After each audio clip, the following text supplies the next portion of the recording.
જનતા મત આપે છે, આશા સાથે નગર નિગમમાં પોતાના પ્રતિનિધિઓને મોકલે છે એટલા માટે કે તેઓ પ્રશ્ન પૂછે, લોકોની સમસ્યાઓનો ઉકેલ લાવે, અવાજ ઉઠાવે, જવાબદારી નક્કી કરે.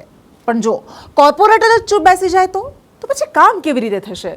શહેર કેવી રીતે બદલાશે? અને જનતાનો અવાજ બનશે કોણ? આવા સવાલો ઉઠી રહ્યા છે. કેમ? જોઈએ આ રિપોર્ટ. નગર નિગમની બેઠકોમાં કરોડોના પ્રસ્તાવ પાસ થાય છે, ટેન્ડર બહાર પડે છે, પણ શું ત્યાં જનતાના મુદ્દા ઉઠે છે? ગટર ઉભરાયેલી છે, રસ્તાઓ તૂટેલા છે, મસ્ત મોટા ખાડા છે, પાણી ગંદુ આવે છે, છતાં કોર્પોરેટર્સને કોઈ ફરક કેમ નથી પડતો? આ સવાલ એટલા માટે થાય કારણ કે ગુજરાતના મોટા શહેરોમાં નગરસેવકો લોકોના પ્રશ્નો ઉઠાવતા જ નથી.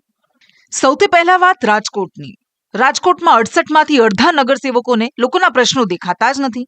અને એટલે જ તો 18 નગરસેવકો તો એવા છે કે જેમણે 11 મહિનામાં પ્રજાના એક પણ મુદ્દાને લઈને પ્રશ્નો નથી પૂછ્યા. આ કોર્પોરેટર છે કોણ જેમને લોકોના કામમાં રસ જ નથી? જેમાં છે પૂર્વ મંત્રી કમ ધારાસભ્ય ભાનુબેન બાબરિયા, ભાજપના દંડક મનીષ રાડિયા, પૂર્વ ચેરમેન પુષ્કર પટેલ, હાર્દિક ગોહિલ, અનિતા ગોસ્વામી, પરેશ પીપળિયા, રણજીત સાગઠિયા, પ્રીતિ દોશી, દેવુબેન જાદવ, સુરેશ બસોયા, ભાવેશ ડેથરિયા, જીતુભાઈ કટોડિયા, વજીબેન ગોલતાર, મિત્તલ લાઠિયા, કોંગ્રેસના કોમલ ભરાઈ અને મકબૂલભાઈ દાઉદાની. આ નગરસેવકો કમ પદાધિકારીઓએ છેલ્લા 11 મહિનામાં લોકોના એક પણ પ્રશ્નને જનરલ બોર્ડમાં નથી મૂક્યા. એવું નથી કે કોઈ નગરસેવક નથી પૂછતા. 72 પૈકી ભાજપના 68 નગરસેવકો વર્તમાન બોડીમાં ચૂંટાયેલા છે. તે પૈકી 50 નગરસેવકોએ ઓનલાઈન ફરિયાદ કે પ્રજાનો અવાજ બની પ્રશ્નો ઉઠાવ્યા છે. જોકે મોટાભાગના નગરસેવકોના પ્રશ્નો હજુ પણ વણ ઉકેલાયેલા છે. જ્યારે આ મામલે મેયર નયનાબેનને પૂછ્યું તો જેમ અપેક્ષા હતી કંઈ પણ બોલવાનું તેમણે ટાળી દીધું અને પોતાનું ગળું ખરાબ હોવાનું કારણ આપ્યું. તો નગરસેવકોની નિષ્ક્રિયતા અંગે દંડક મનીષ રાડિયા પાર્ટીની પદ્ધતિનું કારણ આગળ ધરી દે છે. કોર્પોરેટરોને એવું લાગે કે આમાં આપણે સિનિયરોની સલાહ લઈ તો એ પ્રશ્ન અમારા સુધી આવે છે. અને વાત જે રૂટીન છે, રોડ, પાણી, લાઇટ, ગટર, રસ્તા, જે બેઝિક કોર્પોરેશનની જવાબદારીઓ છે, એ રૂટીન જે ફરિયાદો છે એ ફરિયાદ નિકાલ વોર્ડ ઓફિસેથી થઈ જાય. જરૂર પડે તો જ કોર્પોરેશન સુધી લોકો આવે છે. એમાં પ્રજાના પ્રશ્ન પાર્ટી નક્કી કરે છે અને કોર્પોરેટરો નક્કી કરે છે. ભારતીય જનતા પાર્ટીમાં એક ડિસિપ્લિન સાથે ચાલનારી પાર્ટી છે. વિપક્ષ એટલે કે કોંગ્રેસ જેવું નથી કે આડેધડ પ્રશ્નો પૂછવા, જેમ ફાવે એમ બોલવું. અમારી શિસ્તબદ્ધ પાર્ટી છે. જે નગરસેવકોએ પ્રશ્નો બોલ્યા છે, જે નગરસેવકોએ પ્રશ્ન પૂછ્યા છે, એ નગરસેવકનો એનો ઉત્તર મળે. પેટા પ્રશ્નની અંદર કોઈ પણ નગરસેવકને પ્રશ્ન આવતો હોય છે તો એ જરૂરથી જનરલ બોર્ડની અંદર બોલે. બોર્ડની એક ગરિમા હોય છે, બોર્ડના એક નિયમ હોય છે. તો જીતુ કોટડિયા કહે છે કે પ્રજાના અનેક પ્રશ્નો આવે છે જે સામાન્ય સભામાં પહોંચે એ પહેલા જ ઉકેલાઈ જાય છે. અરે સાહેબ, બધા પ્રશ્નો તો નથી ઉકેલાતા ને. લોકોની આટલી સમસ્યાઓ વચ્ચે તમને પ્રશ્નો નથી દેખાતા? કોર્પોરેશનની પ્રણાલિકા છે કે ભાઈ જે કોઈ એનો ડ્રો સિસ્ટમ થાય કે જેનો પ્રશ્ન પૂછ્યો હોય એમાં ડ્રોમાં જે પહેલો બીજો નંબર આવતો હોય એના પ્રશ્નનો વારો આવે. અમે ધારો કે 10 જણા કે 12 જણા એનો પ્રશ્ન હોય એમાં ડ્રો સિસ્ટમમાં, એટલે અમુક પ્રશ્ન રહી ગયા હોય અમારાથી જે ડાયરેક્ટ અમે 1 to 1 વાત થઈ ન શકી હોય, પછી એમને લેખિતમાં પણ મળે છે કે જે અમારો પ્રશ્ન પૂછ્યો એનો જવાબ પણ અમને કોર્પોરેશન દ્વારા જનરલ બોર્ડમાં પૂછ્યો એનો જવાબ મળે છે. કોઈ પણ વાદ વિવાદ વગર જીતુ કાટોડિયાએ કોઈ પણ વાદ વિવાદ વગર 5 વર્ષમાં 1 to 1 માણસોને મળીને આપણે જે કામ હતા એ કર્યા છે. ભલે નેતા મહિલા બની જાય, સરપંચથી માંડી કોર્પોરેટર, પણ જવાબ આપવાનું આવે તો ધ્રુજવા માંડે. અને એટલે જવાબ પણ એમના પતિ આપે. ક્યાં બેન છે કે તમારી સાથે છે કે કામમાં? નહીં, સાથે જ છે, પણ અમે આમ જાય છે ગાંધીનગર.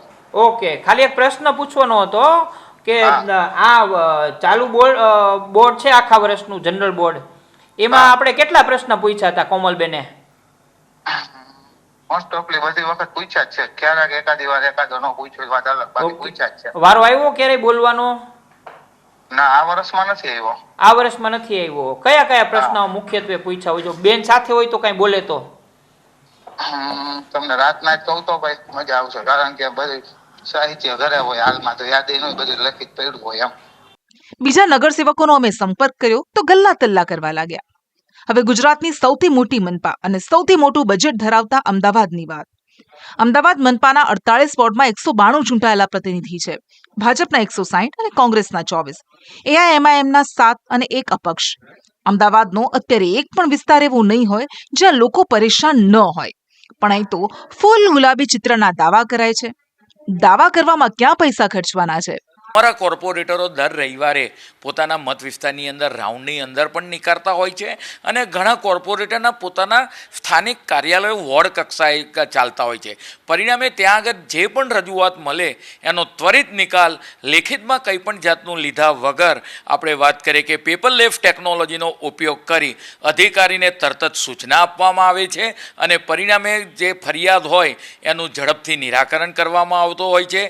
તો કોંગ્રેસના કોર્પોરેટર જગદીશ રાઠોડનું કહેવું છે કે સંકલનથી કામ થઈ જાય છે.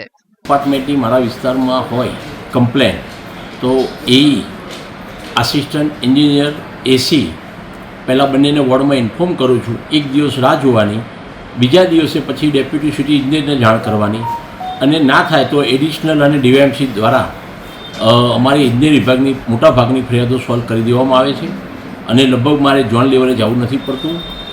જોકે મનપાના કંટ્રોલ રૂમ પર આવતી ફરિયાદો જોઈએ તો લોકોને એક મહિનામાં એટલે કે જાન્યુઆરી 2026માં જ ઓનલાઈન 56,535 ફરિયાદો કરી હતી, જેમાંથી 51,776 ફરિયાદોનો નિકાલ થયો હોવાનું મનપા કહે છે, જ્યારે હજુ 4,974 ફરિયાદોનો નિકાલ નથી થયો, જેમાં એન્જિનિયરિંગ વિભાગની 4,243 અને ગાર્ડન વિભાગની 443, જ્યારે એસ્ટેટની 127 ફરિયાદો પેન્ડિંગ છે. હવે વાત વડોદરાની. વડોદરા મનપામાં ભાજપનું એક હથ્થું શાસન છે. લોકો અનેક સમસ્યાઓથી પરેશાન છે, પણ અહીં ભાજપના નગરસેવકો તો રામરાજ્યની વાતો કરી રહ્યા છે. કહે છે, અમારે તો ફરિયાદ કરવી જ નથી પડતી, બધા કામ થઈ જ જાય છે. કામ માટે રજૂઆત અમારે કરવાની જરૂર પડતી નથી, કારણ કે અમે જે બી કંઈ કામો મૂકીએ છીએ એ 100% પૂર્ણ થાય છે. મારા મત વિસ્તારની અંદર આપ જોઈ શકો છો કે ખૂબ મોટા રોડ રસ્તાઓ, ગાર્ડન, ઇવન લાઇબ્રેરી, યોગ સેન્ટર, સ્વિમિંગ પુલ, આ બધા જ કામો મારા વિસ્તારમાં થયા છે. એટલે કામને લઈને તો કોઈ પ્રશ્ન છે જ નહીં. પણ ત્યારે પ્રજાએ ચૂંટીને મોકલ્યા હોય, ભારતીય જનતા પાર્ટી પર વિશ્વાસ મૂક્યો હોય અને કોઈક જગ્યા ધ્યાન દોરાવવાનું હોય અને પ્રજા હિતના હોય અને પાર્ટીના પ્રોટોકોલમાં હોય તો પ્રજા હિત માટે અને પ્રજાએ જ્યારે પાર્ટી પર ભરોસો રાખ્યો હોય તો એ જે પ્રતિનિધિ તરીકે જ્યાં ધ્યાન દોરાવવાનું હોય ત્યાં ધ્યાન દોરાવીએ છીએ. જોકે બહુ રજૂઆત કરનાર પૈકી એક નગરસેવિકા છે જાગૃતિ કાકા, જેમનું કહેવું છે કે મત વિસ્તારમાં વિકાસના કામ કરાવવા હોય તો ધ્યાન દોરવું પડે અને પછી કામ થાય પણ છે. એટલે અનેક રજૂઆતો એમાં આવતી હોય છે. વિસ્તારના લોકોને બહુ જ મોટા પાણી, ડ્રેનેજ, રોડ રસ્તાના ખૂબ મોટા પ્રોબ્લેમો, બધા જ પ્રોબ્લેમો મોટાભાગના બધા સોલ્વ થઈ ગયા અને અત્યારે કામો પણ ચાલી રહ્યા છે કે તે જે તમે નહોતા જોયા. કમિશનરશ્રીને, મેયરશ્રીને અને કે વિસ્તારના લોકોને ઓછામાં ઓછી તકલીફ પડે કે અમારા વિસ્તારના લોકોને તકલીફ ન પડે અને કામગીરી થાય, અને આવી અમે કામગીરી કરાવડાવી છે. આવું જ કંઈક સુરતમાં છે. જોકે અહીં વિપક્ષ નગરસેવકો દ્વારા સારા એવા સવાલો પૂછાયા. છેલ્લા 5 વર્ષમાં 2800થી વધુ સવાલો પૂછાયા છે. અમે વિપક્ષ તરીકે અમે તમામ સામાન્ય સભાની અંદર મોસ્ટ ઓફલી સુરત શહેરના સમસ્યા, સુરત શહેરની અંદર થતા ભ્રષ્ટાચાર અને અમુક એવી ફાઇલો કે જે દબાવીને મૂકી રાખી હોય તમામ બાબતના અમે સવાલો પૂછ્યા છે અને એ સવાલોના જ્યારે જવાબ અમને મળ્યા છે ત્યારે અમે એ જવાબો પરથી અમે મીડિયાના માધ્યમથી અને માનનીય તમામ શાસકશ્રીઓનું પણ ધ્યાન દોર્યું છે કે આટલા ડિપાર્ટમેન્ટની અંદર આટલું ખોટું થઈ રહ્યું છે. સુરતમાં ભાજપના 105 કોર્પોરેટર છે. સાંભળો એમનું શું કહેવું છે. સામાન્ય જે જરૂરિયાતો જે હવે રહી નથી, જેમ કે રોડ બનાવવાના હોય, પ્રાથમિક સુવિધાના ભાગરૂપે ડ્રેનેજ લાઈન હોય, પાણીની લાઈન હોય, બસ આ બધી સુવિધાથી હવે જનતાને સાચા અર્થમાં કોઈ જ રસ નથી. સુરતના મેયર દાવો કરે છે કે તમામ કોર્પોરેટર સવાલ કરે જ છે અને પરિણામે તમામ પ્રશ્નોનો ઉકેલ પણ આવે છે.